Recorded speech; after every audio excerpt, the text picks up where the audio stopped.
নমস্কার, আমি রতন জাজ। রামবাবুর আর ফটাফট জয় মা কালীর টিপস নিয়ে চলে এলাম। আজ 27/4/2025।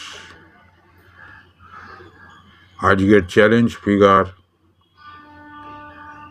আপনার প্রতি বাজি 1 থেকে 4 পর্যন্ত 4টে করে ঘর এবং 1টি করে পাট্টি দেওয়া আছে। আপনারা এটাকে পার্ট বাই পার্টও খেলতে পারেন এবং রোলিংয়ে পরিণত করতে পারেন। এদিকে একটা চ্যালেঞ্জ রোলিং রয়েছে 1/8। একটি করে পাট্টি দেওয়া আছে, এটাকে আপনারা 1 থেকে 4 বাজি অবধি রোলিং দিতে পারেন। আশা করি ফাটবে। আমাদের সঙ্গে যারা যোগাযোগ করতে চান, আমাদের ডেসক্রিপশন লিঙ্কে